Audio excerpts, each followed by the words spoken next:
Hello witchy ones. Have you always been fascinated by witchcraft but just don't know where to start?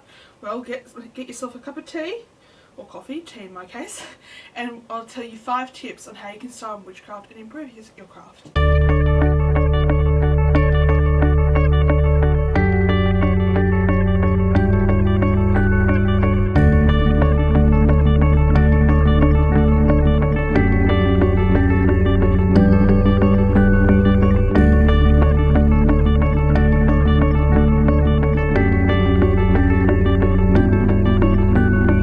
Hey everyone, welcome back to my channel. As promised, today I'm going to be giving you 5 tips on how to start with witchcraft and how to develop your craft. Got quite a bit to get through, so I'll get my trusty journal and we'll get onto it. So first thing I recommend to anyone who's starting out a Wiccan or pagan path is that you do research. I don't mean a little bit of research, I'm talking about getting really in depth with the craft. Just learn. You know, there's lots of really good YouTubers out there who I've found have really helped me. Books, right here, I'll explain them in a little bit. Groups, covens, if you're able to find a coven that you can work with and you can talk to about paganism and Wicca and stuff like that. Luckily for me, I was part of a coven, but I can't go there now because of the distance, so that's not good, but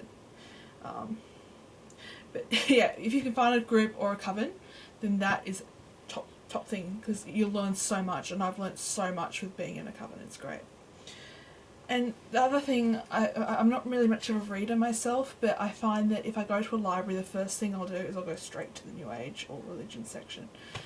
So constantly charging my mind full of new information that I can use to apply to my craft. So as I was just saying before, the books I was talking to you guys about just a few seconds ago actually, these ones I'd really recommend because they're just so easy to read and to get into, and you'll get inspired and stuff like that. So the first one, this is my first ever book I ever bought ever. I'm getting a little emotional because I had no idea what witchcraft was or Wicca was or paganism was, and I just went in completely off the cuff, like, okay, I'm just going to buy this book and see how it goes. So this is it. See if you can see it. So it's How to Become a Witch, The Path of Nature, Spirit and Magic by Amber Kay and Azrael Aaron Kay. I hope I said that alright. But it basically just gives you everything. So from witchcraft to the Wheel of the Year to the pentagram to witchcraft, being incorporating witchcraft into every part of your day. So that book is really good for that. So yeah, it has, it talks about ritual tools, daily practices, meditation, spellcasting and magic, deepening your connection with nature, divination, ethics, sabbats, esbats, the Wheel of the Year, gods and goddesses, pentagrams and other craft symbols, training, initiation and degrees. So yeah, this book has it all. Highly recommend it. Okay, the next book. I showed you this book in my last video, but it's a good one. It's a good one. I think every Wiccan or pagan should definitely have this one. As I said before in my last video, he actually has another one called Living Wicca, but if you just want to start off small, go for this one. It actually shows in the back of it Scott Cunningham's actual book of shadows. So you can see all the spells and symbols. Just hold on, let me get to that. As if you can see that. So symbols, the goddess, cup, sense of the god, candles, herbs. I don't use herbs that much. I'm interested in herbs though. 13 goals of a witch, that's always interesting. Evening chant to the goddess. Yeah, it's a really good book. Highly recommend. Go for it. And the last book that that I really recommend is Wicca and Witchcraft for Dummies. I know it might seem a bit daunting at first, thinking, oh okay, I'm starting with a dummies book, but this book is really good. It covers, as I said before with the first book, the How to Become a Witch book.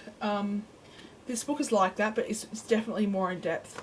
Covens, purifying spaces, raising power, working magic. They talk about the sabbats, practicing the craft, what we do, stuff like that. It's just really, really good. I got this online on Book Depository for like $15. It was on special, so it's a good way to start. Okay. Also, with your this is still on the first tip.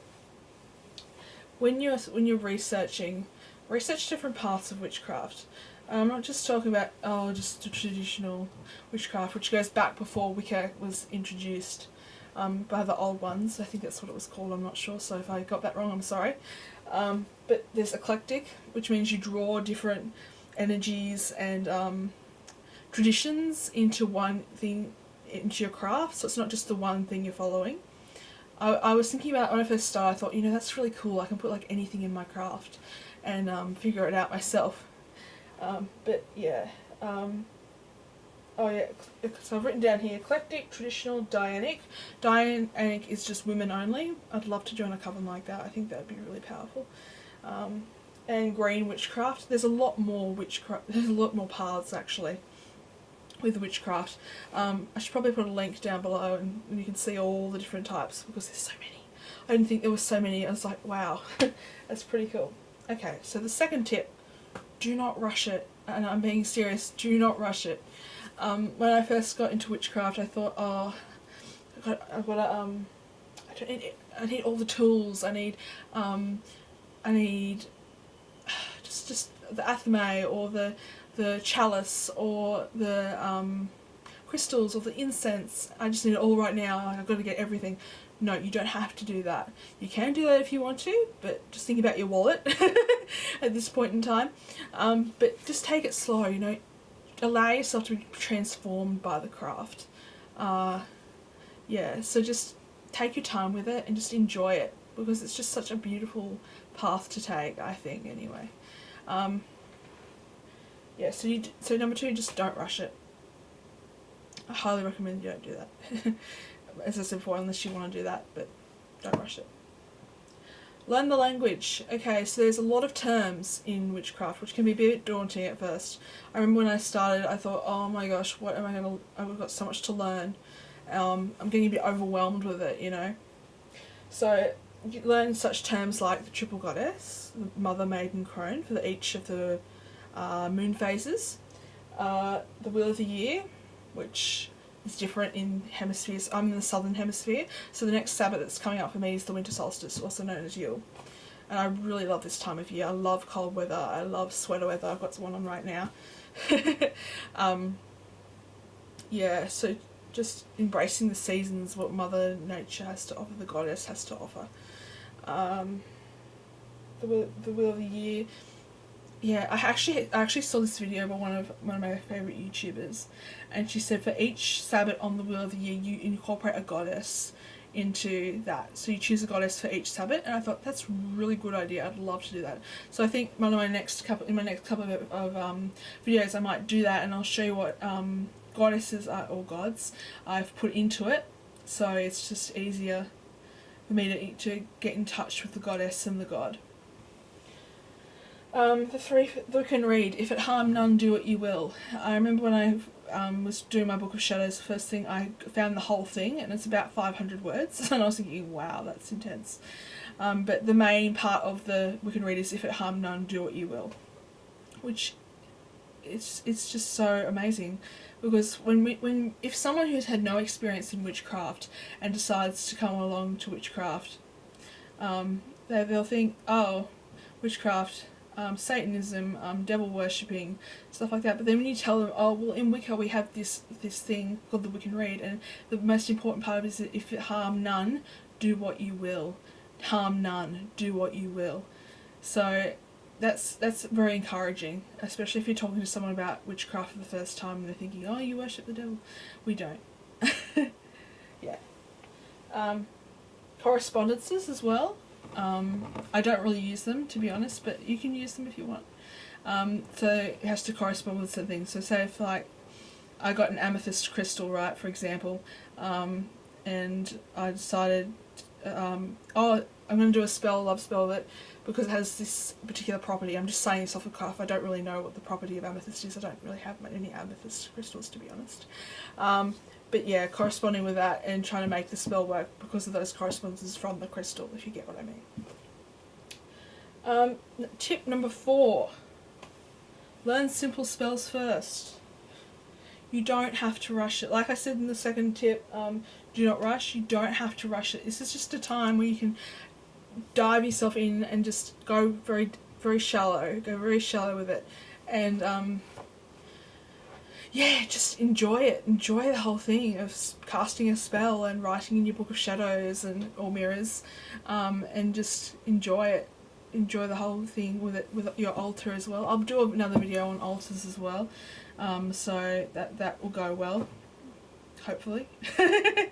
Yeah. So start off small, and then eventually when you get more confident, you'll be able to build up your spells, and they'll become a bit more complex.